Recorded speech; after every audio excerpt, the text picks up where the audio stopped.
Um, I didn't mean to rant on like I have a tendency to do at the beginning, because I'd rather get to the content. So maybe today we can kind of consider this part two of what we started last week, because Jessica Bynum, who was with Christine on this adventure, kind of got a feel of what we were doing last week. And she offered to tell us the things that led her up to it. And without me, I want to hear more about your relationship. So I'm going to just sit back and listen so that the rest of us can kind of hear your story. Because anytime I hear about somebody getting drawn to Shasta, there was a reason why. So Yeah. take it away, Jessica. Okay. Thank you so much. I watched you and Christine and Paula and Dave last week, and I had just so many aha moments that's why I reached out to you because it just put more of the last year, well, the last several years, but especially since Christine and I met, it put it more into context. So I was just like, just like aha moment after aha moment watching Christine talk about everything. And so I'm going to bring you like the prequel. We're going to do, we're going to be like Quentin Tarantino or whatever movie. We're going to go backwards and tell you how we met, because watching her talk about this made me realize how everything was kind of orchestrated for us to ultimately go on this trip and do so much more. But we met last December in Sedona, and it was serendipitous the way we ended up staying in a Airbnb together. And there was a woman that connected the two of us. We'd never met, didn't know anything about each other. And I got there around the same time as the woman that kind of orchestrated our Airbnb. And she was like, "Oh, Christine's going to be later because she's flying in from New Hampshire." And I was like, "New Hampshire, really?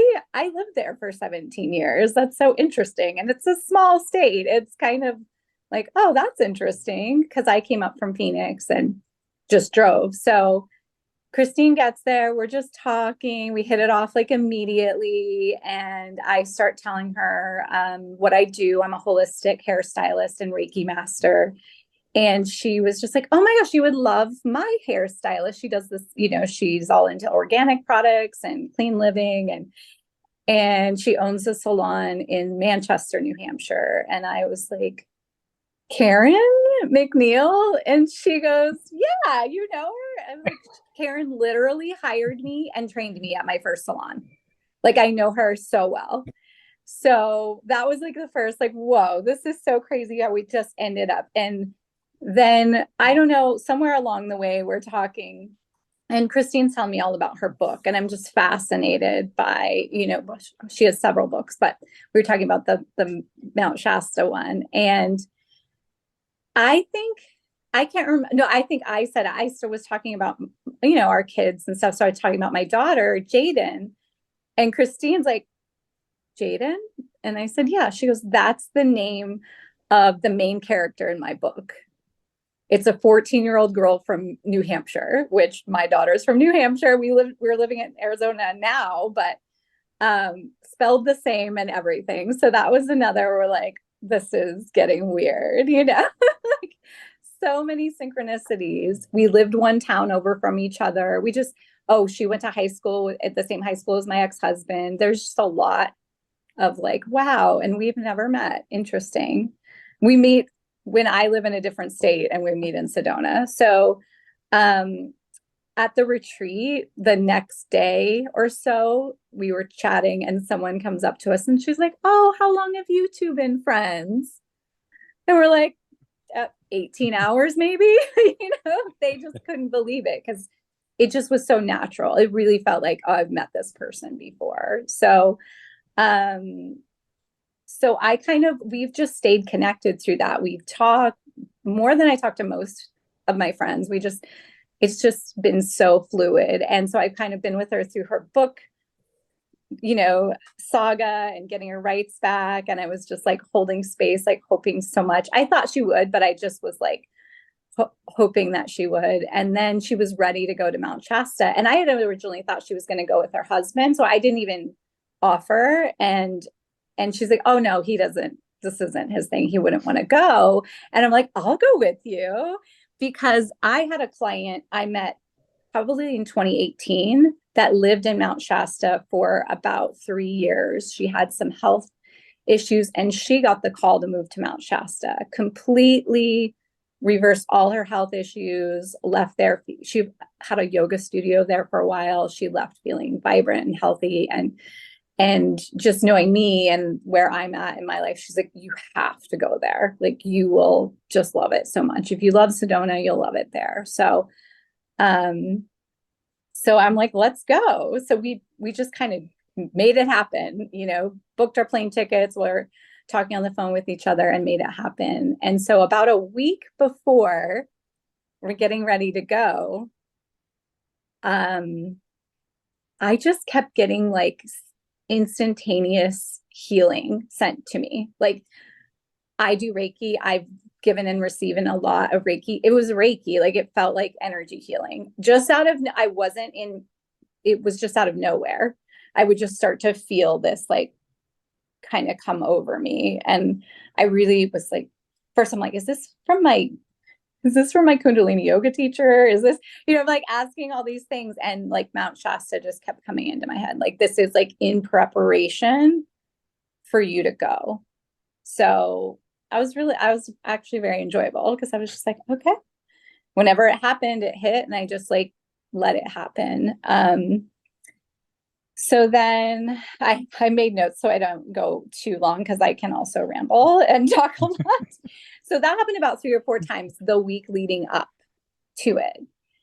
And then when we got there, I felt like I was almost out of my body the entire time. It was not in a bad way. Like, I was close, but I felt like here instead of fully here. And it wasn't like way up here either, but I was just in this observer kind of space almost the whole time. And I realized it more so afterwards, because I kind of felt like at the time, I'm really friendly. I've been a hairdresser for 20 years. I can talk to anyone. And I just felt like I couldn't even get the words out to talk to people. I was just so introspective. And I was like, who am I? Who is this person? But there was also a piece of me that felt like I was just there to hold space for Christine. Like, I knew this was something really special for her. And I don't want to interrupt, but I want to point out, please. when you mentioned the word observer, that's really, people that have been to Shasta realize that way after the fact. That once you go there, you need to take in this environment, take it in. Yeah. And you got to disconnect from every other sense, and then all of a sudden you kick into the other sense that you're trying to describe and really can't. And it's just there. And then you're plugged in. So I'll back to you, but it's really important for people to see themselves as observers. Yeah. And I couldn't really, it was like, integrating that after the fact. And like I said, watching the video with Christine, and I was like, oh, and I felt that the whole time. Like, I really just wanted to hold space for her. But the funny thing is, when you were talking about the connection of Mount Shasta and Sedona, because I feel so connected to Sedona when I'm out, in the wilderness. And it's like, it just has a sense of home to me. And then I felt like Christine felt very at home in Mount Shasta, but there's like a connection. So when you explain that, it was like, oh, that totally makes sense to me. She was in Telos proper, and I was in the, the bigger expansive part. You're in the territory of Telos. But I'm glad that you mentioned that, because I really want to bring forward more people that have had experiences in both places. So that people can hear what their experiences has been energetically in both places. And the same thing with that Christine was saying about the energy. Like, I wasn't sore, I wasn't tired, I barely slept the whole time. For as much as we hiked, I just was like very light in and out of sleep. My body was so hot at night, and it's cold there. I live in Phoenix. It's cold, and I still was just so much energy was moving through that I really couldn't sleep. and the water there. I think that was like a huge piece. It was just so nourishing and refreshing. And I knew it, but I really knew it once I got home. I just have like a Berkey that I put minerals in. I put it in and I was like, this water's like dead. You know what I mean? Like it just was like almost lifeless compared to the water in Mount Shasta. And I was like, oh, I miss it so much. It's just everything about it. So, and then the other thing I wanted to share was when Dave was talking about, did you have any kind of revelations of you and your family or you, anything like that? When we did that hike up to Heart Lake, that was probably my favorite, although it wasn't the strongest physical energy. It was just this overwhelming feeling of love and peace. Just it just engulfed me. It was like wrapping me. And we were sitting there, like Christine said, just meditating. And I had this sense, like it was just like, I want to do so much still in this world. I want to go to places. I have this energy I want to share with people. But if this is my last day, I have loved so much and everything's perfect. Like if this was my last day, I have no regrets. And that was just like that kind of calm feeling I had. I'm glad it wasn't, but that's kind of what came to me. And when he said that, I was like, oh yeah, I had that really peaceful acceptance of everything is perfect in this moment. So, yeah, I feel like same. I was wiped out when we got back because I was like so high energy the whole week. And I worked the next day immediately, holding space with clients. I was just like, I'm hanging on by a thread, guys. Like, I'm so tired. But by the weekend, I felt really good again. And then I've just been so inspired. I have my mission in life, and I just was like a reignition of that. So I'm so grateful that I Think of yourself as a capacitor. Your yeah. little battery, we're Yeah. electromagnetic beings.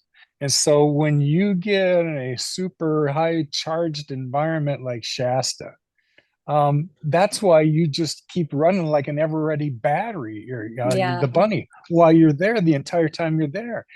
And really until you experience it and then step back and examine the period of time you were there and the real palpable physical phenomenon that took place, um, there was an energy balance shift that was taking place there, making Yeah. space for something that was, coming in.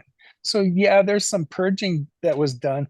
I Mm. didn't really hear a lot of purging that was done in either one of your stories. It just sounded like your being was ignited and ready to be fed by plugging into Shasta, is how I kind of see it in my mind. Yeah. And Well, when you got there, man, you two lit up without you needing anything else. Neither one of you had never been there before. And look no. at all the places you went and all the places that you remember that you plugged into now. Oh, I yeah. just want to say one thing, and Jessica she was there. So that first morning that I woke up it was Sunday morning, I had a cold. I woke up with a cold. I forgot to mention this. And I was Oh, like, yeah. I don't care. I was like sneezing and like blowing my nose. And I'm like, oh my God, I flew all the way out here. I've been dying to get to this mountain. And I'm like, I'm going. I don't care how bad I feel, I'm going. So I popped two of Jessica's vitamin C's and I'm like, let's go. And Jessica, I didn't have a cold after that. Like No. that, we were on Panther Meadows and Yeah. I had none of it. It was like an hour later and I was like really, because I woke up and I was like sniffing and I'm like, oh my God, you're kidding. And it was gone like the whole time we were there, it was gone. Go I It figure. was forgot you even fascinating. had it, like to begin Me with. too. So, yeah. Yeah. But Yeah,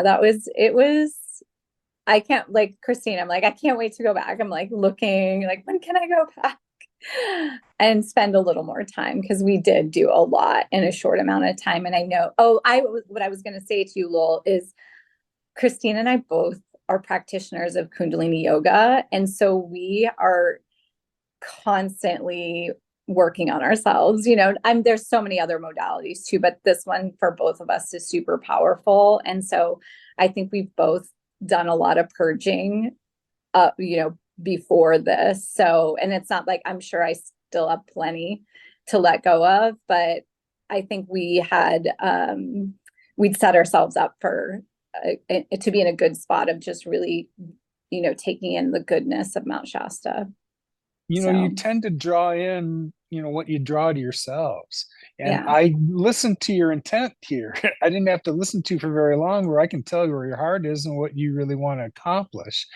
And look at the profession you chose.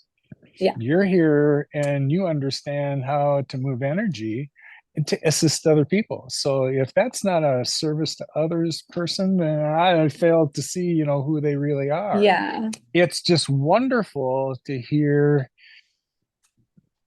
I can't say enough about Shasta. And regretfully, there's lots of other places that are energetic. I don't want to take anything away from those, because people have had these same experiences elsewhere. Sedona is a really good example, but there are other places on this planet where people are having these experiences as well. What I like to get out of it is listening to the commonalities between, no matter where you are, Glastonbury or, Germany, Australia, the Netherlands, Denmark, Singapore. I've heard from people all over there, and they resonate with the things that we are all talking about and the sensations that we're getting. To me, it just tells me it feels good to be with tribe. And it also speaks to how imminent this change is if we're all coming to terms with this as quickly as we are. Exactly. Yeah. It's really cool and it's super powerful. And like you said, my mission is to just give people the awareness in the service-based industries that they are healers. They are hairdressers, massage therapists, estheticians, they're healers already. So just having a basis of energy and how it works, I think will really empower them. And that's my mission. So, yay. Awesome. So that was the very quick version of my story, because I just really wanted you for people to know, especially if they, watched Christine's interview or talking, the Zoom call, that she what led us up to it was so cool and so perfect. How all those synchronicities and the coincidences, that there are no coincidences, like how that happens. Do you want to talk more about what happened for you while you were there? I know some of those are personal and sacred, and we don't share those, at least not right away. That's up to you. I just want to add, just tell them about your experience with the Yandaras. Oh, wait, which, like in when we were at that shop. Oh, yeah. One of the women, I'm kicking myself because I didn't get it, but I just had this, I was really drawn to them. And I know what I know more through Christine about the Yandaras, but which shop were you in, first of all? That Lives in a Lifetime. That's the one that Heather, I think Heather's, oh, yes. Like apothecary. Yes, Heather's daughter runs it. Yes, Cassidy. Perfect. I think. Yeah. Okay. Yeah. So Cassidy was holding it. And there was a lot. I could feel so much energy coming from the ones that she was showing us that were in the case, that were separate from the one Christine ended up taking home. And I don't know what else happened, Christine. I'm like, I don't even remember it so much. It was like, I'm remembering pieces of it here and there, like I said, because I was in that real observer. But like Christine was saying, probably the strongest physical energy I felt was actually in Gateway Peace Park. Like that was when we went into that outcropping of trees, like the circle of trees. When we sat in there, I felt like my spine was like this big around. Like it just felt like energy going all the way up, and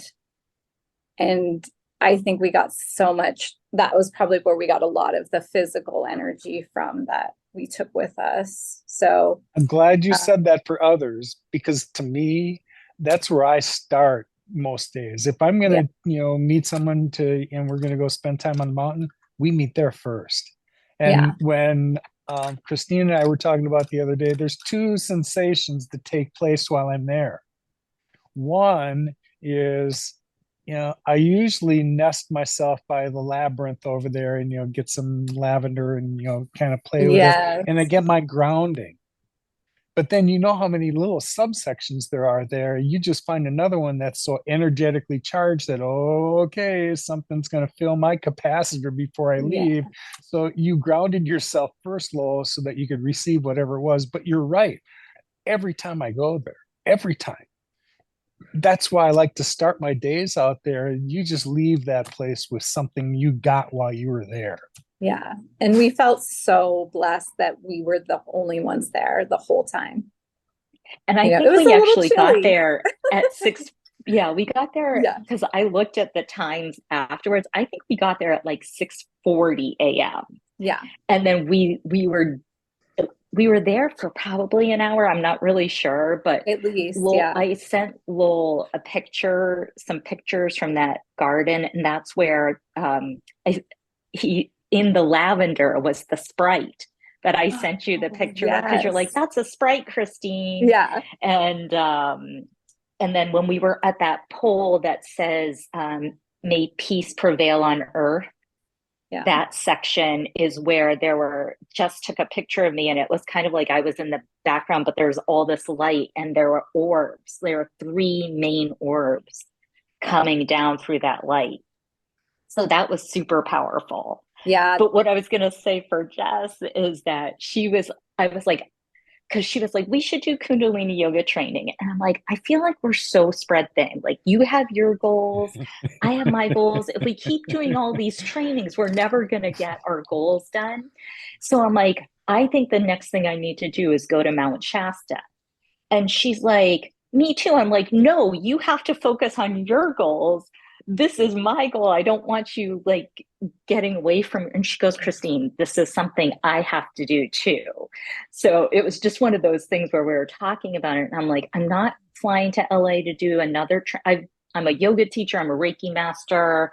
I've done like so many trainings, like, like in all of these years. I'm like, we need to get to our personal missions instead of being so spread thin. And so when she said she was coming, I'm like, no, you're not coming. Like, you have to focus on your thing. And she's like, no, I'm coming. yeah. We And know that's what I told. that's the Yeah, message. My guides have been telling me it's time for us to tend to our own flames, yeah, our own. Sort that out, and then watch what happens around you. Watch when you put that intent out there, what you draw to yourself, and watch how infectious that is. Never mind that there's a whole nother spectrum of light that cellularly we've been taking in for a while now, getting us ready for our bodies. Were not conducive to the frequencies of spectrums of light that's coming our way. We've lived on, they call it half orientric light. That's kind of what humans, nurtured themselves on, the light that was coming our direction because of Earth's environment. Now, now that we're in this enhanced photon energy belt, there's a different kind of light that our bodies weren't adjusted to. So some of the downloads that you've been getting were to adjust your system so it has the capacity to hold greater light and consequently realize these higher frequencies. So that's what we're in the middle of. That's why they keep telling us focus on your own place right now, because there's a lot of things going on with you individually first, then you can serve the collective. So it's great to hear that through your lives and where they've kind of taken you to serve others. Now it's time for you to focus a little bit more, because you already have a gift that's yours, just yours. And you're here to help the rest of us with whatever it is. Now is the time for you to gain your mastery, not gain it, realize it. You already have it. It's somewhere, in your Akashic records already. Now is the time that you're going to pull it out, because it's time to use it. yeah. That resonates so much. Yeah. I love that. Yeah. And Christine we're just really great at reflecting those things for each other. Like she'll reflect to me if I'm spreading myself too thin because I want to do all the things. And so I'm really blessed that we have that relationship too. And then when she said, no, you can, which I knew she was giving me really good logical advice. But then I was like, well, let me tell you about my client, Kim, because I never really mentioned her and her, experience with Mount Shasta and how this is how I know about Mount Shasta. And she was telling me, like, you have to go, you have to go. And I just kind of put it on the back burner. I've been just focusing on having my own business for the last 4 years. So it wasn't something like in my direct focus until, of course, meeting Christine, and it comes back around. So in perfect divine timing. Well, I see the two of you balancing one another out. Yeah. And to me, Jessica is the right brain creative. Oh man, I got another really cool idea. And Christine's kind of the more conservative. I see her like pulling back on the reins on this racehorse. And that is Jess going, hold the phone. Let's just pick one of these lanes and follow it for a while. And I bet you do really great. And then we'll follow up in some of those. Yeah. But those are the people that, man. There's a lot of activity taking place when I remember and realize that also what's going on is the feminine divine is rising. Yeah, she had to meet, where my gender has failed us in trying to achieve balance, because that has to be done. That's a karmic core that needs to be satisfied before we move into the next level. It's good to see that it's happening. And there was a couple years ago, I was in Haruko's shop in Shasta, and I don't know how the conversation came up, but all of a sudden I was defending the feminine perspective, with 5 other women in the party. That it's unusual when I hear myself talking about this, but I understand that there has to be balance and the divine feminine is rising. Well, they all kind of looked at me like, well, yeah, we knew that, but how did you know that? Because your divine feminine is rising too. So, but yeah, That's absolutely true. Yeah. Yeah. When you said that about me and Christine, I'm like, Christine is like Mount Shasta and I'm like Sedona. And we both love both places, but she's like has that grounded energy, and I have it too. We both have both, but it's like you said, there's strengths in those. So yes, that's why the tribe shows up for each other. Not that we're supposed to teach each other all the things that we know. We have individual gifts, and we're the ones that we're supposed to be the master of that. So our opportunity to help others connect the dots is when we get to play our role in there, and they see it all come together. Like, oh, I get it, but I wasn't going to get it until your part of it came into play and just showed that piece of the puzzle. Absolutely, that's what the tribe is for. It's great. Mm-hmm. Every week I see more of it kind of come together and eyes opening a little bit more. And Dave and I have had a finger, and Dave had gone further along this process than I was prepared to, but he'd actually reached out to one of the congressmen on this committee to get to the truth of, so-called UFOs. What Dave's experience has, and this is from experience the guy's had since 2017. He can speak intelligently about contact with beyond Earth sentience, and what that relationship is like, instead of just wondering whether those lights that are moving around in the sky, whether they're really from another planet, or the high speed things that we keep seeing now. That we're so far beyond that, guys, and that doesn't even begin to address the whole idea of multidimensionality, the fact that we can experience a lot of that. We're vibrating at a level that allows us to see those multidimensional beings.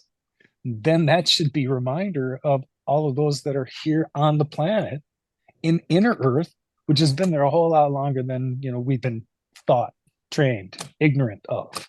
Um, that's the reason why Paula wrote the book that she did, and our paths crossed the way that they did. To me, this is part of the preparation for the rest of humanity, to realize that there's more catastrophes coming, guys. We're not done.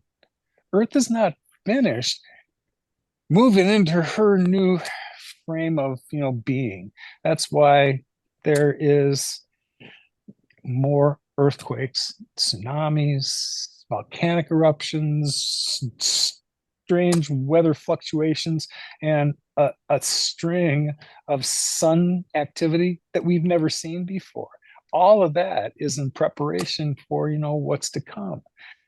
Having a comprehension of these safe areas on the planet to go when everyone vibrates at the level that's coming, because that's what's happening. That's what we're here to do. That's what I'm here to do. So, it took me a long time to get a command of it and the realization of inner earth and the beings that are there. Telos was supposed to be my wake-up call on my first multidimensional experience. It was far from the last one I was going to have, because later, a year later, light beings would show up and people would take pictures of it so that there would never be any question about what just took place here. That's meant to show others. Put yourself in my position, because I'm not the only one. You're all capable of doing it if you just vibrate at the same level. Why I chose this rabbit hole to go down? Over the last weekend, I had some more, had a chance to kind of frame that out into a narrative that my guide said, you want to know about your past lives? Here they are. And here they are, kind of lined up with what's happened with Earth in the background. And to me, it was a wow moment. Holy shit. I really wanted to understand it from where I thought, if I was a starseed, where was that? And then how did that impact my other incarnations, and how did I get here, and what was going on Earth at the same time? Now I got it. And I can see where we are, and I see we're making the same mistakes we made in Atlantis when we blew up shit on the planet and demonstrated what humanity could do, and we weren't very good stewards. These little 80 to 100-year long bodies are capable of doing that to a planet that they don't own. That's why higher dimensional beings and influence stepped in when they did. Earth and humanity was supposed to be an experiment, and they were hands off. Humanity's got to learn to evolve on their own until we started to do stupid shit like that. No, it hadn't. Can't say that we hadn't been manipulated along the way, because yes, we were. But in the scheme of things, we weren't going to really evolve on New Earth any sooner than this anyway. Earth's ascension is separate and her own. It's in a cosmic cycle, so the entire universe is evolving too. She is one piece of it, but she's ready to go from 3 to 4. We are living it right now. That's why we can speak so intelligently about it. We've been there. We see the other side. That's why we can start to share our views, our perspectives of it, because we're already there. We feel what that vibration's like, and good. Now we have to figure out the way to get everybody to have that sensation and that feeling, because that's all that matters in the end. When the vibration of Earth changes, your vibration needs to match, or you're going to entropy like everything else. But we have to see ourselves as souls first, and not this life is all I am. We're not that. So I will yield the floor to somebody else. That's beautiful. Thank you for sharing. My Reiki teacher's like, it's just your meat suit. It's just a suit. That's right. You're really the light body within it. And it's like a lot of what you're saying makes me think of the Dolores Cannon books. I don't know if you've read all those, but she, at one point, somebody that she had regressed was saying, if we could get in a time machine, or, really go back about 100 years, our bodies would appear glowing to the people 100 years ago, because that's how much we've already evolved into our light bodies. So it's Yeah, really cool. I in after Telos happened, I started to hear from other people. Yeah. I understand what it's like to be Dolores Cannon with her patients sharing their experiences with her, so Yeah. she's got this knowledge base of what's happened to others, and sooner or later she found that under hypnosis she could go with them down their Yeah. timelines, and she can speak her about what happened in her own way. um, when the tribe showed up here with their own individual areas of experience, I understand what Dolores is like, because most of these people, there are a few that just stand out of my mind that had extraordinary experiences back in the early 70s and never talked about it again because they were ridiculed and just Mm. put a lid on it. So imagine for 30 years, finally finding some people where you could have these conversations about because there was something about your awareness you were supposed to know, and you didn't know where to get the information. Yeah. Yeah. Wow. This is really, I feel like it's just still integrating. I know Christine's feels the same because we've been chatting, over text, and I'm sure Yeah, I've it's had a gonna lot of continue. yeah, I've had a lot of headaches these last few days, like major headaches, where I was like, we use this frequency device called the Healy, and I was using that. I was doing everything before I took the Advil, but I finally broke down and took Advil, and I was like, nothing was working. I was like, I just need to go to bed. Let me ask you a question. Yeah. Are you aware when there's solar activity like we have over the last few days? Do you align that with when you have some physical things? Because I do. I feel Oh, when we've had an M or an X class flare that's fired off the sun. I know it. I already felt it. So I wonder if you do too. was that 2 days ago? Was that, Yes. yeah, that's when I could not get rid of this headache. And it started at, I want to say 11 o'clock Eastern time on Thursday. And no matter what I did, it wouldn't go away. And I was still feeling lingering effects of it on Friday. And finally, by Friday evening, I was feeling much better. But it was intense. It was the worst. Like I usually don't get headaches like that, but this was really intense. Yeah. Um, And I had so it it was just, before, the day you before had we it. left. Yeah. I don't So know it what's was just, happened to things ahead of time or something. I don't know. I'm on like a weird time. um that reminded me that was one thing I forgot to share, was when we were in Gateway Peace Park, I had a lot of ringing in my ear. that's right. Yeah, remember? I Yeah. was like, it's just ringing, especially in my right ear. So it was very Yeah. interesting. And my crown I chakra felt, I've Yeah. come to understand that kind of that those your earring sensation. You're getting downloads. Mm. I understand when I get them in my left ear, those are spiritual downloads.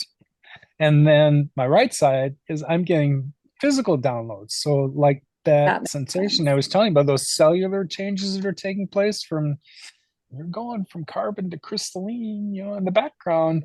That's what's taking place in my mind. and what I Yeah, was that saying, my totally crown makes chakra. sense. Yeah. Sorry, Jess. My crown No, go ahead. chakra in that area was like, I just felt so much energy here in my crown. So fascinating. And I There's will an say this, exchange. yeah, when we were at McLeod Falls, where you were talking about that doorway to Telos, Jess pointed out, she goes, these rocks remind me of New Hampshire, because they do. Like, we have so much of that granite on, like, all around us here. And she was like, these remind me of New Hampshire. I'm like, yeah, they really do. And that's where the doorway was. So she had some really good, like, she's like, oh, look over here. And we would be like, Well, and then you pointed out that one area where like the leaves on those on those plants were huge. Like they were all along there, but there was one area where they were giant. They So, looked like, from like Jurassic Park, they Yeah. were massive, but that was the only spot we saw them that big, and they were turning red, whereas the other ones were smaller and green. So that was along McCloud Falls. That's where I sense there's some elemental energy going on when you see those patches of green like that have no business belonging here. Yeah. The more I got used to when I found energetic areas and I'd go back to Shasta, that's when I would start to look at the area and I go, wow, there's a lot of green around there. There isn't anywhere else. How'd that happen? So when you start to recognize this phenomenon going on, you make note of it. So when you talk about things that don't belong in the forest, and yet there they are, to me, that just speaks to you're seeing something, dimensionally, that lots of other people don't get to see. Yeah, absolutely. I can't wait to go back.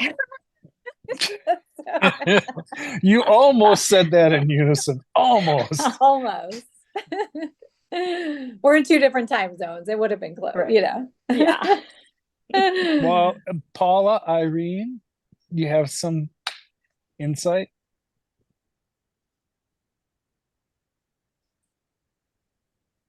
Yeah, I'm just impressed. I'm so grateful to listen to a second story about Shasta. It inspires me to want to go there. And it's so interesting because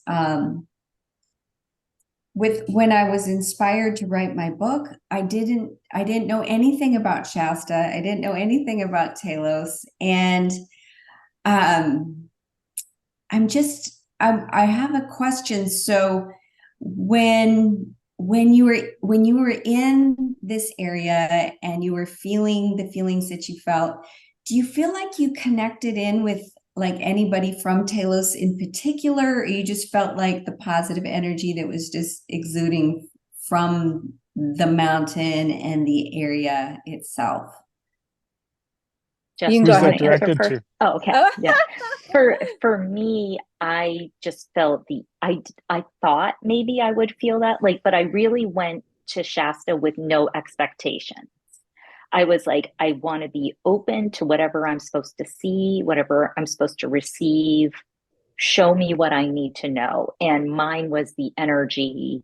I felt more of the energy of the environment than any particular guide, except I will say the night that after we didn't get to the ski bowl on Mount Shasta or on Bunny Flat, I did feel like I connected with Adama to say, go back.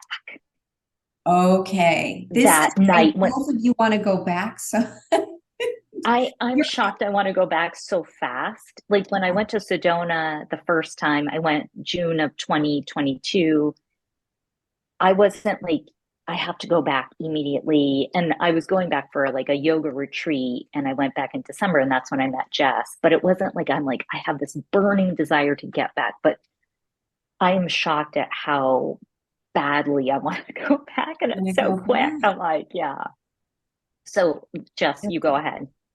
I felt the same. Like I felt like I was connecting with very physical energies there, but I did feel like that experience I was having of healing beforehand, it felt like more of like a being, like it was like from someone or something, as opposed to just a physical energy. I felt it physically, but it just felt like someone, some being, some council somewhere was sending me this. And then very physical while I was there. And then I had a Reiki sessions with where I was the practitioner when I came back, and I had an experience of 3 beings in a session, and that I'm not sure if that was connected, but it felt like there was a connection, because I don't typically connect with beings. I'm more connecting with just the physical energy and like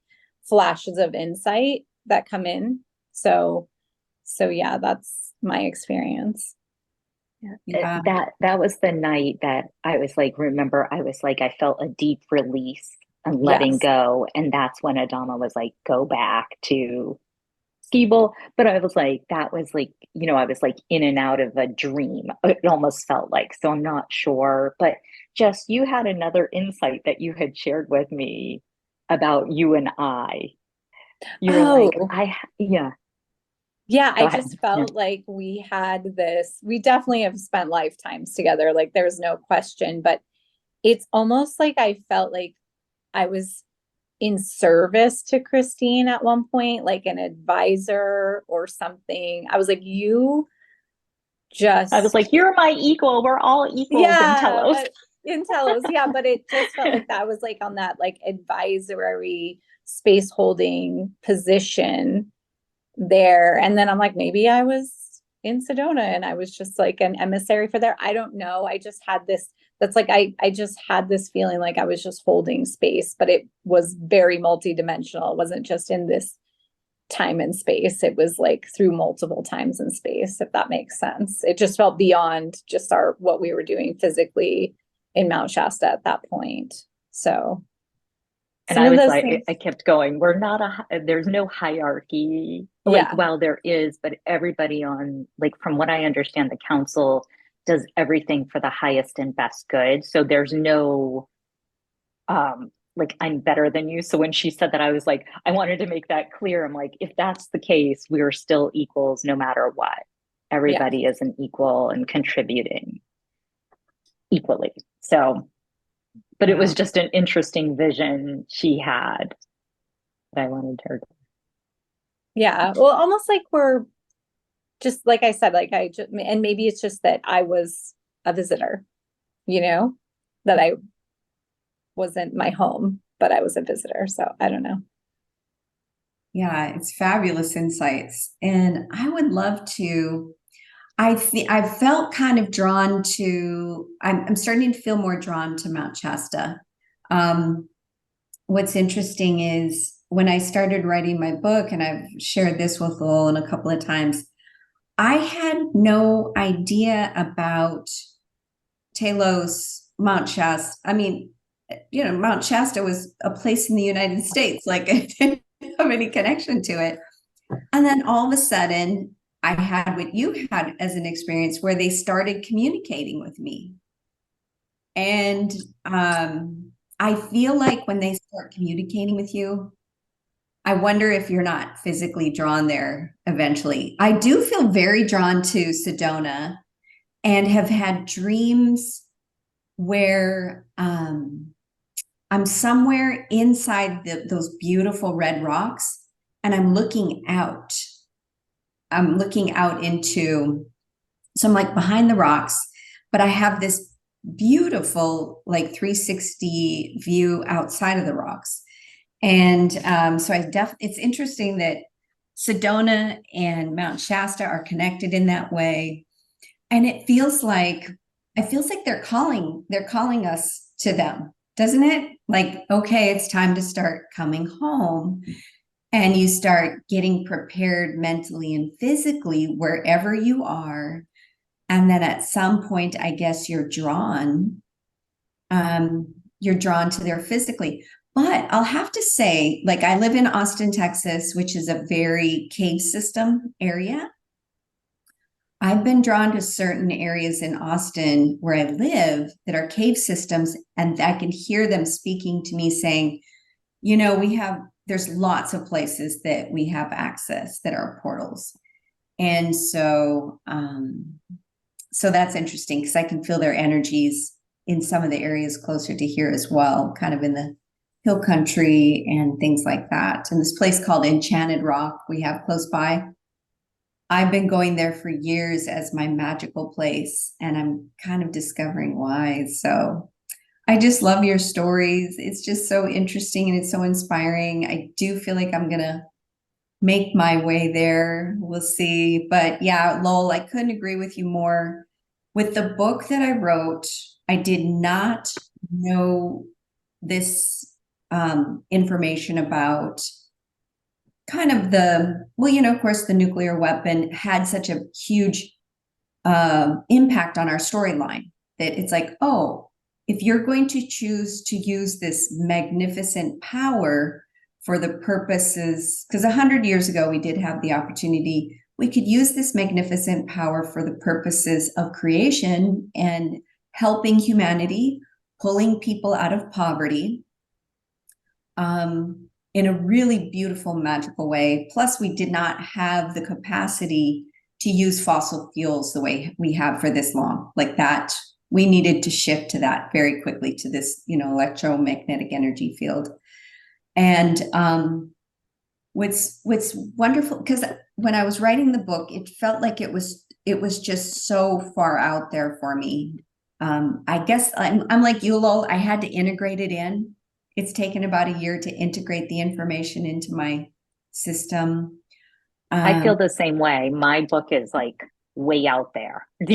Out there. So yeah, like you meaning feel kind of like, uncomfortable. You're like, yeah, I definitely do. Yeah. You have to kind of change who you are. You almost write the book and then you're like, okay, I have to catch up to the book. And but then what was so interesting, and I think you'll all agree with this, is that the information in my book, and I published it in January, What's the title? Oh, it's We the People of the Land That Used to Be. Telos Revealed. Yeah, it's a long title. I know.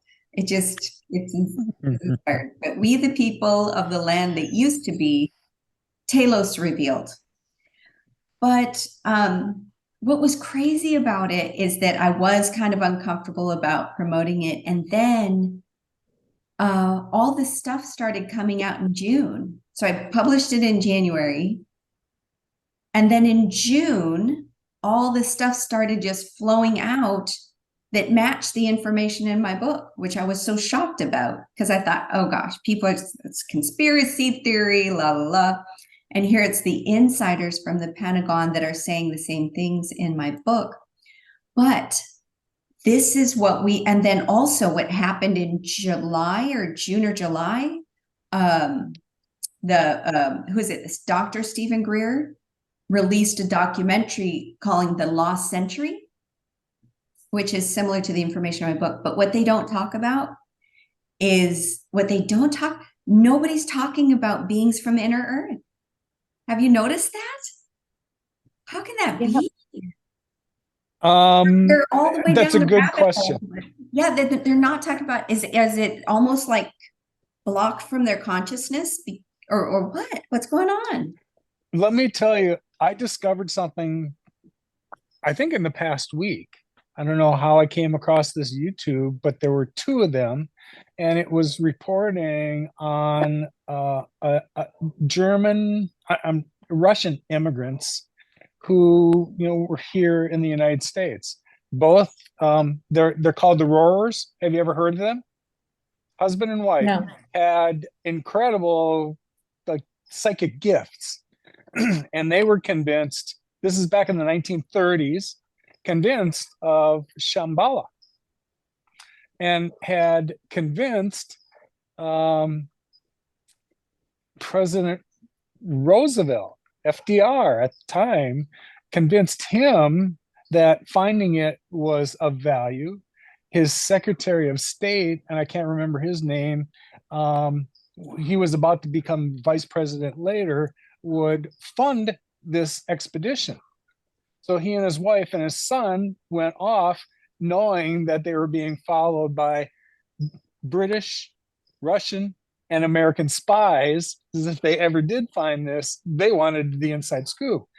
I found this documentary about that had pictures from these people. So this stuff was legit.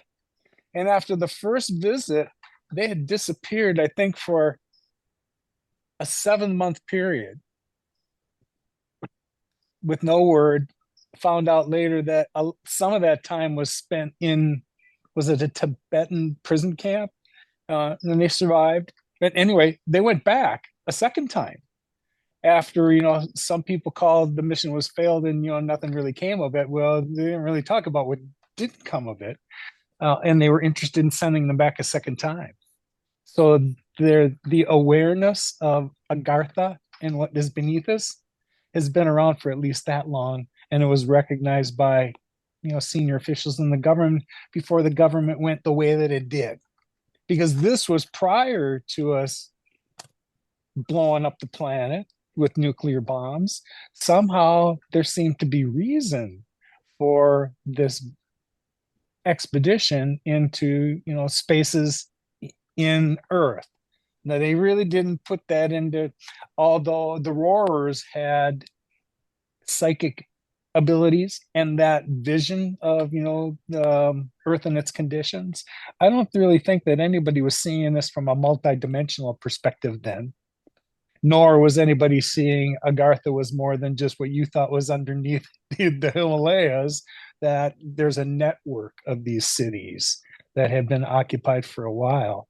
But I was just thrilled to see that I wasn't the only one who went in search of this type of thing. And well, you know my story. I didn't go out in search of this either. I went out in search of trying to engage an ascended master, and that's when Telos opened up. So just like the rest of us, we're having experiences we don't understand and seems to be wild. It's not, is it? No. I just wanted to say, isn't that the same? Like, so I can't remember the name, but it's the book about Mount Shasta. The man who said he found the doorway to Telos, he disappeared. He completely disappeared. J.C. Brown, yeah. I've Yes, read that I'm story sorry. a I couple couldn't times. remember his name. Yeah, Yes. I've got a theory. Yeah. And last year, there was a production company that was trying to put a program together for the Discovery Channel. And they asked me if I'd be willing to talk about it. And I said, well, what's the basis of your story? And theirs was on, the alleged disappearances around Shasta. Well, my experiences have nothing to do with that. And like, I'm not interested in sensationalizing a story to get, people to look at this. If you want to talk about the truth about what happens around here, I'm happy to do that. So I begged off. But it made me think of, there are certainly people who have made their way to Telos and other areas. And you got to wonder, if they got there, would they have chosen to come back? I suspect there were people that went to, that next level of dimensionality and they didn't come back, because you certainly have that option. And it's interesting that you say that, because I just watched a YouTube, remember Francesca Siragusa? You'd Yes. done an interview with her. Well, Yes. she has subsequently done an interview with another woman that has written a book. I need to get her name. She's from Switzerland, but she purposely does not read anything about other people's information, because she likes to channel it pure. So she doesn't want to be influenced from outsiders channeling information. But she did receive information from somebody named Rodon, who says that he is kind of like, I guess, the president or prime minister of all of Agartha. Now, I've never heard of Rodon. He's coming in new. But, so he gave her a lot of really good information, as I was listening to that podcast. But you know what? She confirmed what I was feeling and receiving also in writing my book.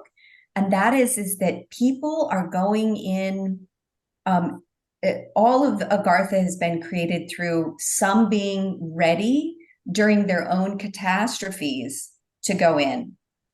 And I'm sure at some point people from a frequency perspective are prepared to go in, and they go in. I bet it's been happening throughout history. For all I know, like, this being kind of the simulation that it is, how do we know that we're not regularly making the transition in, and it's like most of the population doesn't even hear about all this, and it's like we're just going in regularly, like maybe every 5 years or something, you know. I think you're spot on about everything except maybe the time frames, because I don't think that there's any regularity to it. I No, think not that regular. we move in and out of these higher planes at will right now, and we come back to talk about the things that we feel. That's where I know you've had authentic Yes, um, feeling. experiences when you talk about what you felt while you were there. It wasn't Yes, what you saw, heard, no, tasted. It wasn't any of none of that. that. Mm-mm. No, now more and more people show up confirming having the same experiences. Great, means people are waking up to this, and they already look. If you're talking about that type of thing, man, I feel good for all of us because you already vibrate at the level you need to. Also, I want to shine some light on some new download that you received recently and put up on your podcast. That's a Well, lot. That, I think, if you can go through that and digest that, I think you'd find yourself going through an upgrade just with that knowledge. somebody put it that way. I never really thought of the stuff that occurs to me as channeling until somebody referred to that as that very thing. And I couldn't deny that that was what was happening, because I didn't sit down to write that manifesto. I felt like I had just finished writing a frickin' my thesis for my master's in whatever this is that we're involved in. That's what it felt like when it was done. But I've wanted for the worst, in the worst way, to connect these dots in these alleged lifetimes that I have some awareness of. Well, Atlantis was where it all kind of started, Lemuria.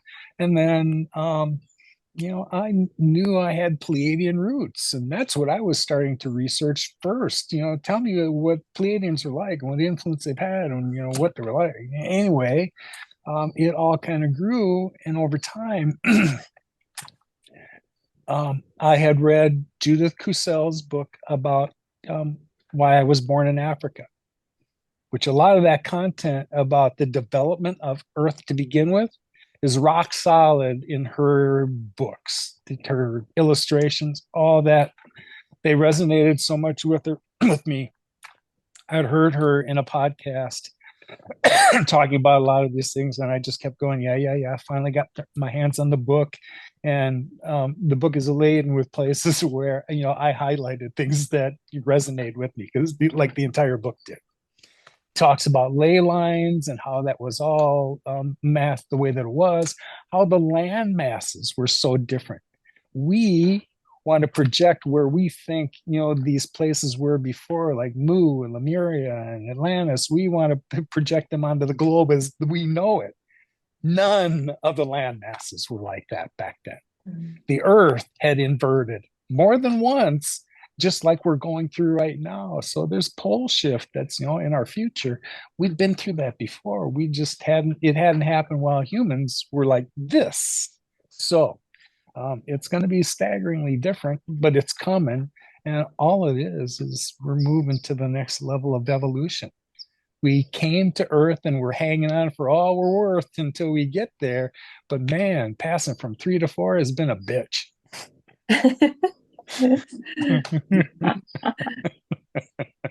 We gotta put that on a t-shirt, Lowell. Yeah. Well, and whatever we need to do. Yeah, I'm glad that you talked about that, Paula. I was interested in people's take. Look, I didn't send that out to the masses yet. That was very personal and private. And you don't put that stuff out there with expecting some kind of what the hell is Lowell on now, or has he really snapped his cap? When you come up with this timeline of your alleged past lives, that's a lot to digest in itself. And then when you really read through it and you understand the circumstances humanity finds itself in, and when you look at Lemuria and Atlantis as actual cosmic historic events that took place here, we weren't taught those things in school. I read somewhere along the way that there was somebody from the Philippines that when he had read about Avalon, he was taught those things in whatever schooling they had. He was aware of Avalon and that whole civilization, and I don't remember hearing it at all, other than in reference to some other product or something, and references that had been made to Avalon and King Arthur. There's a lot more sense to it for me now, but that's what it was presented to me for, to kind of make sense of it all. Yeah, I had never heard of telos or ley lines until 2019, or even Mount Shasta. Like, I didn't know any of it. It's like I'd already started writing the books, but I didn't, it's like there was no connection. But like ley lines are in the book, earth chakra, it's like all of that. And I'm like, where did this come from? I'm like you, Paula, going, oh my gosh, what am I writing here? But it needs to be written. And you know what's interesting is as I was finishing up and writing it, the message that I was getting was, yes, inform people with it, but a lot of the interest I feel like from Telos and the greater higher beings is to watch their response of people hearing the information. It's almost like it's like a bellwether. When they hear it, what does their vibration do? What does their frequency do? On a scale of 1 to 10, what is the likelihood that they're going to come with us as opposed to going the other direction when they hear the information, right? They almost get a sense of how you respond is the likelihood that you're going to move forward. And I remember had to listen to that. Thank you, Lowell, for putting that Sharula Ducks up, on the internet and everything. And I was listening to that the other day, and you every time you listen to it, you pick up on other things. And I was thinking, what they started their big war over, Lemuria and Atlantis. Do you know what that big war started over? What the big crux of it was? I believe it to be they had different views on what there were lower life forms, not as evolved as they were, and the Lemurians were very connected to everybody else. Law of one, keepers of the light. The Atlanteans wanted to enjoy more of the physical side. The original Lemurians were seventh dimensional beings, and they were really androgynous. The Atlanteans want to explore physicality. So you got to drop from seven. Think of this: you're not in physical form in the sixth and seventh dimensions.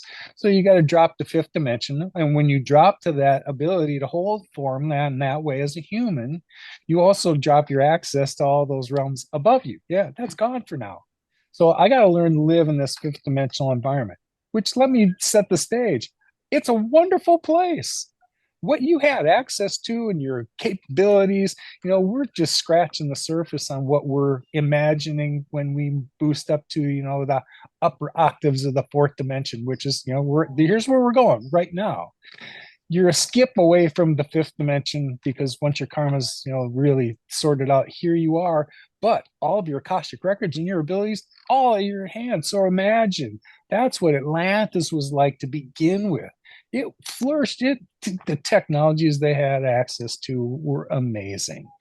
But there was the dark element that was involved that had their own agendas. And that's where the manipulation I was talking about kind of started. And the separation, more importantly, of feminine and masculine divine energies, where they were a perfect balance, that's where it started to deteriorate. And when that whole narrative that somebody had put to me in terms of the ideas behind the story of Adam and Eve, when you read that narrative that I put in there, wow, that makes sense. Here's the beginning of patriarchy right now, and where they ignored the idea that it was sacred knowledge, that the direct connection to source was through the divine feminine, and it was the divine masculines responsibility to carry that out and, bring it into form. That was the balance. And when Atlanteans suggested this idea that others, if you're really more than your creator, when that sunk in, here's where duality really kicked in. If I'm better than divine, I don't need to listen to divine. So I divorce myself from the divine. I divorce myself from divine feminine.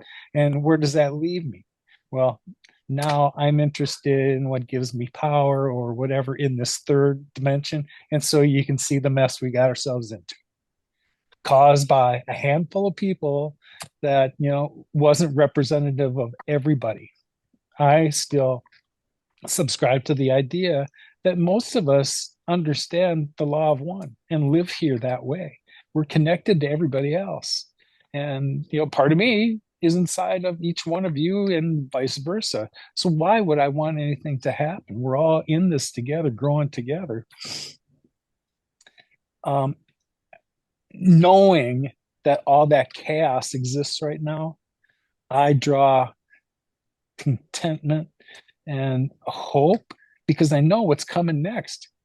As soon as this shift takes place in consciousness on the planet, all of the crap associated with duality and all the negative aspects just fade away. That's it. That's what I'm looking forward to. Yeah. And I think that's exactly what she was saying in the video, is that the audio is that they were having a dispute as to, you were talking about there were other life forms that weren't as advanced, and the Atlanteans wanted to control their development. And the Lemurians were like, no, we want to let them evolve on their own separately. And this is what caused the big war. And so to your point, what you're saying is that civilization was us that they were wanting to control. Is that right? Yes. Their big war happened over us and possibly other life forms that weren't as advanced technologically as they were. So we are the precipice of the war that ended both of them, right? And we're the part of humanity that was going to wake up and take control of their sovereignty and their free will, and understand that just because we have these so-called leaders, our elected officials, whatever you want to call them, when we take back the authority that they believe that was implied when they took these positions, the thing that makes me saddest about the condition of politics right now is that when I was younger, there used to be a sense that regardless of the party that you came from, when the election was over, you represented everybody. Everybody. Didn't matter if you voted for me or not. I am responsible for representing you, and none of our politicians today remember any of that. Mm-hmm. None of them. No, back, yep, you're absolutely right. During Tip O'Neill's time, we're going back a little ways, but I am a political scientist. And what's interesting is I started out in politics because I felt like in the 90s when I graduated college, so I always have to keep saying this, Lowell and I went to the same college. That's awesome. And we majored in the same discipline in political science. That's right. At the University of Minnesota Twin Cities campus, and which is so weird. And both of our sons are named Alex. That's so crazy too. Anyway, but I was so excited to graduate because this was such a great time, and it's all oriented around the nuclear weapons. I was so excited that they were dismantling the nuclear weapons. And I thought, oh gosh, this is such a wonderful time to be a political scientist. And then, of course, as you know, as I was working in it, nothing happened and it was awful. And I'm like, oh, I hate all of them. and I just like, I totally took myself out of politics. I had this spiritually transformative moment. Then I started only thinking positive thoughts. Okay. Familiar with Abraham Hicks? Like, Yes. don't like, okay. Yeah, just positive, positive, positive, positive, positive. I'm just going to look at everything, positive spin on everything. So nobody's more shocked than I am when I started getting all this material from the Telosians that are like, look, there's this a lot of dark stuff going on underneath. And I'm like, wait a minute, I'm a positive thinker. I'm not going to go that way. But you know what? This is what I believe happens now that I'm on the other side of it, is that you almost have to go through a period of time where you train your mind to the positive so that you can be empowered no matter what's going on. And then you're almost responsible enough to hear the darker truth because you see that you have the power to transmute it, or you have the responsibility to transmute it. So, I was shocked to find myself saying, wait a minute, okay, like this is happening and this is happening. Oh yeah, this is all happening. And by the way, hurry up and write your book because it's all going to be divulged soon. And I'm like, no, this is too crazy. It's not going to be divulged for years. It's going to be one of those weird books you put on the shelf and it gathers dust and, it's not going to be relevant. And then it started happening. We had all these, people that are considered quote unquote viable sources revealing all this stuff that I think has been probably in the zeitgeist for a long time, right? Yes. And then it's like, okay, if I'm receiving it this way and I'm getting confirmation from it now coming out, then we know things are happening and probably happening quickly. And also, I feel like, and tell me what you guys think about this, but a lot of it is our own responsibility to imagine what we want and start creating it. Does that make sense? Like we have perfectly. Yes, absolutely. Anybody Yeah. that understands, the words "thoughts become things." Thoughts become things. This we is have just to hold that space. This is an expansion of that. Hold that space is exactly what you chose to do. That whole narrative, and every one of you who've told stories about how you kind of achieved and where I am right now, that's the space you're holding. You already proved it to yourself and know it to be true. But there are still others who don't quite get it yet. So you, with your vibration, which is higher than these others, have to offset the vibration on the planet as a result. So that vibration you hold, that space, if you want to see it that way, and I love to put it that way, that space you're holding, that few others are. We hold it until they get it. That's what we're doing. But we're not really in a place other than just sharing our stories so that other tribe gets it. We're not here to hammer anybody over the head with this as their own truth. They've got to come to those terms themselves. But when they do, when they find us, man, then it's like a gift from heaven in Revelation, because there are others that know this already. It's great. Look at how fast it's happening. So fast. I just want to interrupt 1 second and say thank you so much for letting me share my story. This has been amazing, and I'm sure I'll watch it and get even more downloads, but I just have to go. That's why I wanted to interrupt, because I'm working today. So I'm like, I pushed it as long as I can. I'm like, I better get going. Bye, Jess. Yeah, I just wanted to say thank you. I really, really appreciate everyone's shares and feel so grateful for Christine and her bringing me along into this world and the universe. You're bringing me for right bringing along us with together. you. Yeah, exactly. We're doing it together. Yeah. So you've showed up with the rest of the tribe. Yeah. So we're almost done. Irene, do you want to say anything before we end today?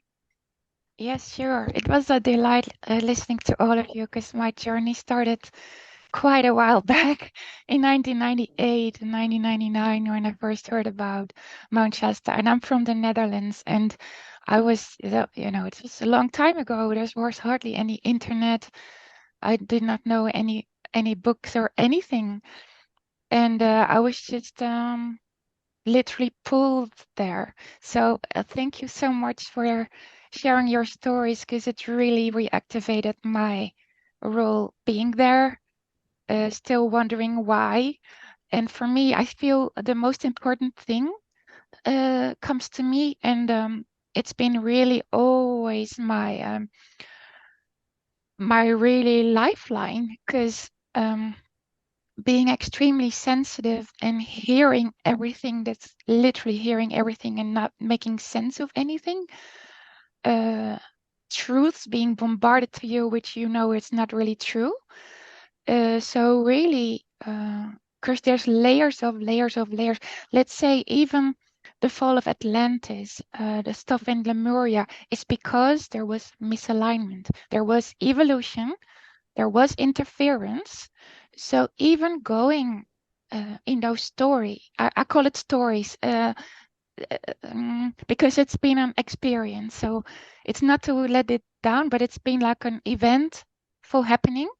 And what we're re-experiencing now is like the cycle that we keep going through. And like what you said, Lowell, it's like we keep on in the same circle until we get it and move on. But this has been such like a detrimental part of the split of you call it feminine and masculine, but it's actually the split of a divine creator, which has a spirit aspect and a mind aspect, and then the physical aspect of the experience. So talking about it's just a meat body, well, through this meat body, we get to experience life on a planet. If we didn't have this meat body, we could not change anything at all.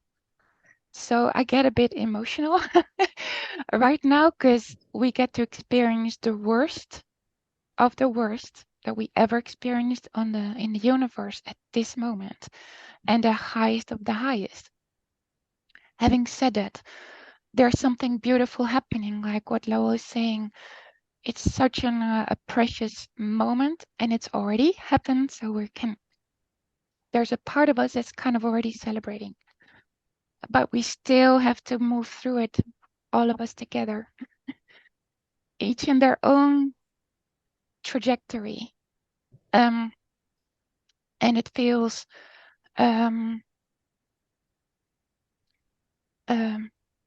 there's without going into too many details or making it a bit confusing, but there is like an old earth grid where everything kept on repeating itself. It was so damaged that literally the earth could have died with all of us. So that's why beings came to the earth. It was already planned really in advance, but now it starts to come together, where there's literally a new grid, and it's very pristine. Yeah, That's we've why, got to look beyond what we think we know. And I've been told along the way that there have been situations and planets like Earth, other places in the galaxy, and they didn't survive. Yeah. They just started over again. Yeah. You know, life just comes and goes. Your soul passes on to something else. And Earth had the capability of being one of those, but we are also told this is not one of those times. That the higher Exactly. realms all want to see humanity flourish. And Yeah. so that's why they're here for us, or they would have just scrapped this experiment and just started over. They did not do that. Yeah. And if you believe in reincarnation, right, wouldn't it be so that maybe some beings that came from this exploded planet were incarnating in the place of Atlantis? Yes. And maybe reincarnating now for the last time Oh. to finally get it? There's a lot of all souls that of in came from that's elsewhere. Yes. yeah, that's why it's so important, and to just allow everybody their own healing process at this moment while everything's speeding up. And when you start to get it, I get it as we're speaking here also. It's a live experience. A part of me is already, that's why I don't want to talk it too much. Anyway, it's so much, but it's also nice to be in a physical form because a lot of things just never made sense to me, and it's almost like excruciatingly painful, and you think you're going crazy, and you know you're not. And anyway, but it's so important that it's exciting that we start to wake up to these different things.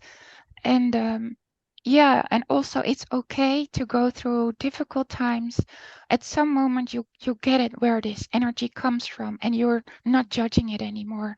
You're not judging anymore of the interference, the noises that come from your iPhone. I know at some moment you get it, and you're not a victim anymore, because you start to feel a victim, like the planet has been like, I'm exhausted, I don't know anymore. And this is where sometimes I feel this. And so I'm so happy that now new people, I say new people, like people that are, connected is great, because I feel like, oh, now I can relax a bit, because it's really tiring of trying to hold on, because we're live. It's not just You're like not the only some one holding angel the is gonna space anymore. save us. It's like Yeah. I can relax now. And this year has been like a sabbatical for me. And I can just relax because I know I'm being held. And so I'm very grateful for you in a big Well, that way was that 25 years ago that you found out about Mount Shasta. Like that yeah, was, yeah. And I'm 50 years yeah. old now, and I was 3 when I've been aware of many things, and it's been exhausting. And now I feel like I finally, for the first time in my life, even though things are spinning up, I can relax and trust. Well, and you can I'm talk okay. to other people. You Yeah, and probably your couldn't body talk to feels anybody. safe. Yeah. The body Yeah. feels safe because you need a place to feel safe. And the only place I could feel safe was in my heart, like in inner earth. And I knew when I went to Mount Shasta, I had connections. I knew I did not need to go in, because I had a very strong, like, no, that wouldn't make sense, because I would want to stay there. And it's like, no, that's not why I was born. I need to ask. This is also another important thing. You know how things could be, but I demanded when I came back to Holland, like, this is not supposed to be just little spots on the planet where people who do not have any money cannot even travel to, or feel bad about themselves. I said, you know what?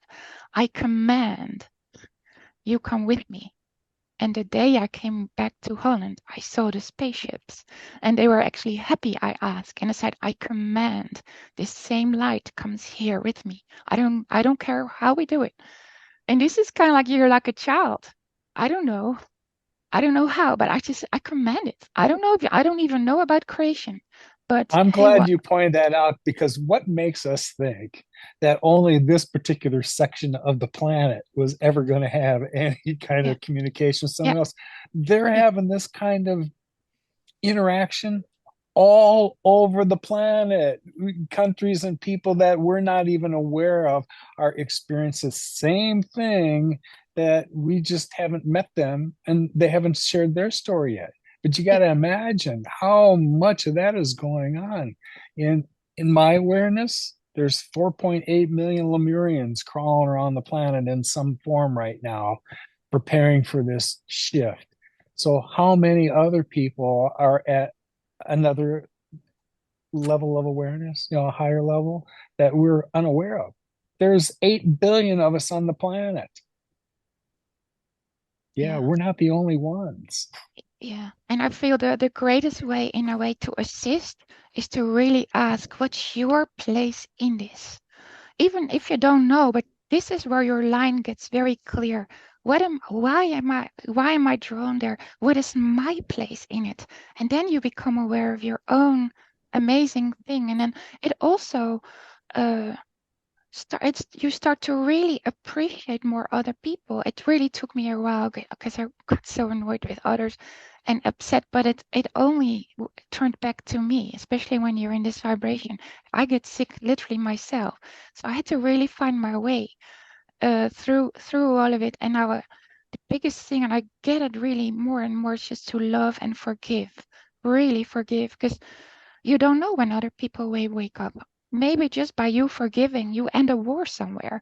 I mean, this is not airy fairy, but I mean, we can be very powerful with just love. I mean, when you're in fifth dimension and you think it's all the love is there and you hate everybody here, it doesn't make sense. It's like that's not a way to go anywhere. So every little thing you are kind of like get annoyed or whatever, just like this is an opportunity to just love, to turn it around and love, you know. Anyway, there's so much more, but I feel very, very. It's beautiful Thank to be you. here. Yeah, yeah. Thank you. That's fabulous. I can't even imagine knowing this since the 90s, and then, you know, knowing the path that you had to walk all these years with that. And 70s. yeah, I was born in 73.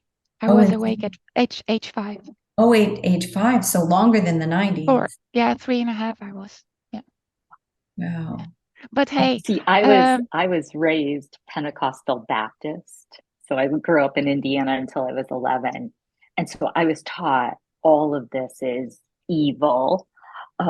So but I was in my mid 20s when I knew, like, I started going down the rabbit hole of religion and all of that. But it took me a lot, like, I was placed in a family that, was like, everything's evil. So, it's like I had to figure out how to get here. And I can't communicate this with my family because I'm burning in hell, as we speak. Right.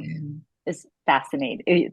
It's an interesting path we all chose to take. yeah, It's yeah. interesting. Yeah. And all becomes very sweet. All the kind of the suffering you go through your own journey, it really starts to really there's literally the light in the end of the tunnel. There literally is. It's just sometimes you have to keep going, no matter what. You have to be really courageous at times. But it's so great, and we find these oases and we find one another, and we kind of like get nurtured with one another's stories. That's how it feels. And yeah. So thank you, Lowell, also so much for Thank you. doing Thank this. you.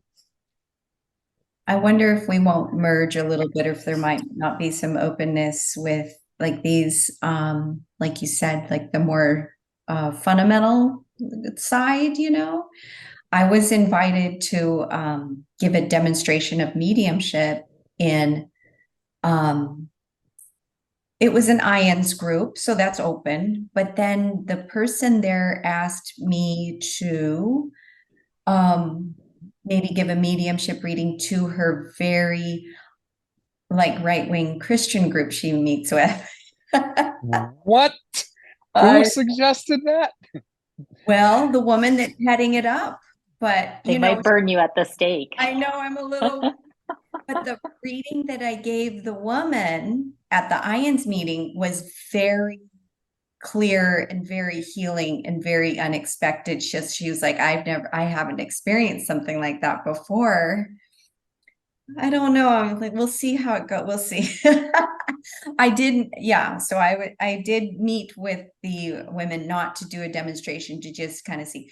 I think there's a range among the people there. There's a range, but I could feel the very, very conservative side of that. But you know what?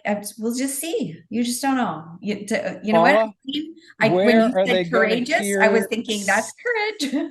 where are they going to hear something else if you don't bring it to the table? I know. If they don't have an opportunity to hear that, once you tell them what's in your heart, you've satisfied your obligation. That's my job. Somebody needed to give it to us along the way for us to start having these realizations. Here's your chance to, address a group that would be unlikely, maybe. Maybe this is part of what you're supposed to do, but you got to come to terms with the way that you communicate it. And I know you're as close a female mirror to me than anybody I've ever met. Funny. In so many ways that I understand what you're going through, because it's within me too. I get it. Yeah. I think we do have to be courageous, like Irene said. There's things you have to be courageous. And I don't mind. You know what? I have, I can, and here's the thing. I think what we're gonna find is that we have so much more in common with each other than differences. A lot of the things that they study, I'm totally on board with, Jesus' teachings. There's a lot of good information in there. How they take it to the evil and punishment, I'm not comfortable with, but the majority of it is such good information. There's so much more common ground than there isn't. Why can't we meet there and just kind of leave on both sides what doesn't work for both sides, right? So My yoga teacher would say sometimes it's just your presence that opens up something in somebody that brings something to the world that we didn't know that they can bring. So just you being there, whether the reaction is positive or negative, yeah, just your presence alone may bring something to the table. And of course, your and words bring and what you something to do. me, something Yeah, I can right. learn from too. I Yeah, think it's all, like Lowell always says, it's always a two-way street. There's something right. I Mhm. need to learn in this. Yeah. And then whatever spirit wants to say, however they want to say it, that's my job. And can't, overthink it too much. So maybe there is some melting and merging between us that maybe my conscious mind isn't seeing yet. So, Yeah, and I feel this is exactly the the next step in a way for you to trust and to come from your heart and trust the heart and the mind are like one. yeah. And I feel it's just really beautiful because that's very unveiling. Because once you come from your heart, doesn't even matter what you say. You can even say speak a recipe, and people like, wow. I That's had it happen so many times that I don't even know what I'm saying, but people are like, wow, and laughing. It's like, okay, it's just a vibration, and you have to kind of like get used to that your language is from the heart. yeah, It's like the language speaks to their DNA, right. and if you even speak in another language, I had it at some moment that I was in a train and I was just listening to a Portuguese guy. Well, I do not speak any Portuguese, and at some moment he said, "You speak Portuguese so well," and I'm like, "I have not spoken a word. I just was," and Yeah. he You were just thought I speaking was speaking his language. telepathically. Yeah.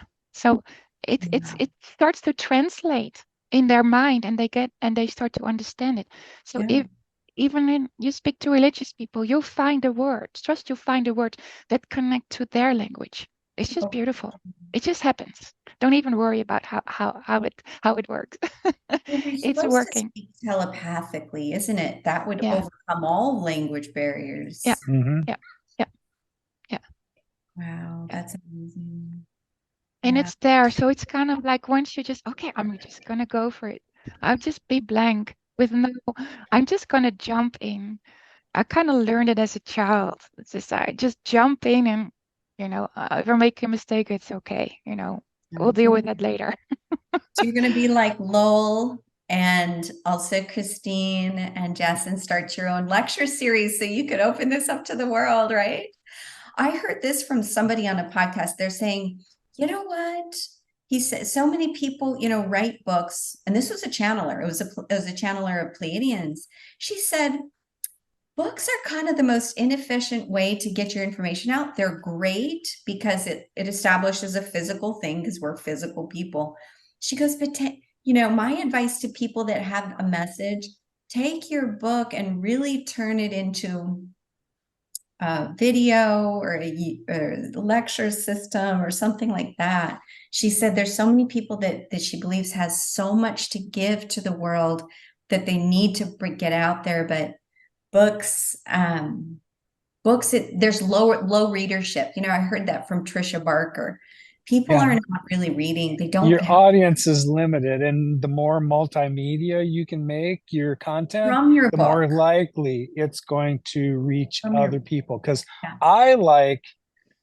it was just a natural progression. Even as I was on my journey and, journaling the things that were happening, I was taking pictures of everything because I want to remember them that way. And when I started to take video instead, I went, well, that's even preferable. So I get the progression on what and how I want to hear the things I want to hear, because when I can see the video content and hear the words, that strikes in different, man, there's just different resonances that I get out of all that as opposed to just reading.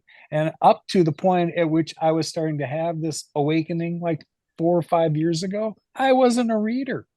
It was only because I was seeking information, I couldn't find any other way, that I started to read book after book after book after book. But I still prefer watching YouTube experiences.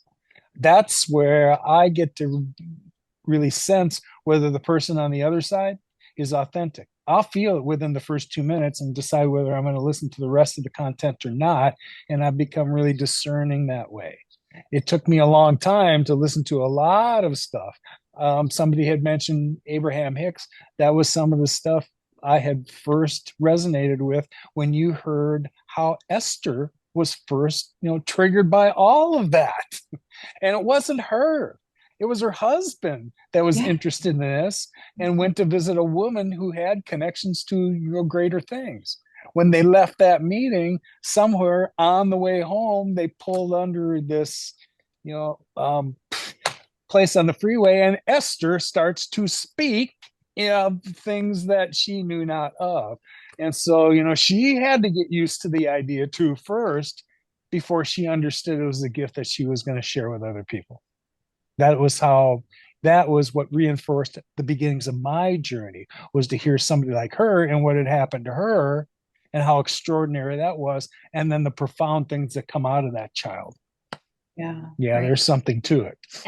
And Paula, I'll just say it's so funny, since I've been writing these books, and I've been writing these books for 10 years, I have always been able to picture, and I can see that in film. I just have to get through the writing piece first. But I was just like, but it's always been a visual in my brain, and I've had to write out what I'm visualizing. Kind of scripting it out. Well, now it's an invitation. You have to turn it. Now that we have the technology and we have all this great AI, you can very easily make your own visual, like with the description, right? You use Journey, is that right, Lowell? Or you use Mid-Journey. Mid-Journey, and then there's Dolly. There's a couple others out there too. Well, all of these tools were put in our path for a purpose. Right. I learned a lot of things with when the information about Sharula and how I found that originally was 12 chopped up 10-minute segments. And I asked Diane Robbins, who that was originally her tape, if I could blend them all back together. And if I'm going to tell this story, well, then I'll start to use some of the images, and voila, here we were. Anyway, when I had that, to me, that's historical, and either belongs on the History Channel or Gaia. That's what I think. But this should be in a place where it can be accessible to everything. So I was going to learn some more about film editing and distribution, which I had no concepts of. So when I finished it, I found out, let me put it this way. Judy Callie had seen it and wanted to download it. Well, it was like a 16 gig file when I uploaded it. It's kind of prohibitive for you to acquire it that way. And so that's when I began to explore other streaming platforms. So I went to Amazon. I said, well, what does it take, to put a movie up on Amazon? You know what it takes? Nothing. Really, as long as it meets their specifications, and they want you to break out like the transcription so you can have CCs available. Now they have the final determination of whether they want to add to the library or not. But if you're willing to split the revenue, you can put whatever you want out there. And I went, whoa, that sounds easy. Holy cow, because you would think that if you want to really get something distributed, where are the platforms you want to put it? And Apple and Netflix and Amazon come to mind. Well, if it didn't cost me anything to put on Amazon. what I had to learn were the other ways of film editing, so that in the end it met the technical requirements to be on a streaming platform. It had to be high enough resolution in the beginning, and it had to have the right, audio, files. There was a reason why I learned all that, so that when we put these things to video, we don't have to find a production company and we don't have to find a distributor. We can do all that ourselves. Now, Sharula Ducks got turned down, but I understand the reason why. A lot of it was just narrative, and it was mostly pictures instead of actual video content. It's still on YouTube, where anybody that needs to listen to it, and I think everybody should, if you really want to understand about yes, the last Lemurian that was on the surface. Here is an opportunity to hear what this child had to say in her own words. That was important for me to hear. And anybody who is listening to things about Lemuria or Inner Earth or Telos, man, I want to hear the latest news.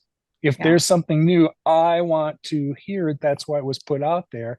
And anyway, I kind of found out the process by which we can put these things out there on platforms that have a lot greater reach. And we can make it affordable. Hell, it was like everything else. You wanted to buy the download, it was $12.99. You wanted to just listen to it once, it was $4.99. Okay, I'm good with that. You were willing to, just split it 50-50 with Amazon. I'm good to go. How simple is that? There was a reason why we learned all of that.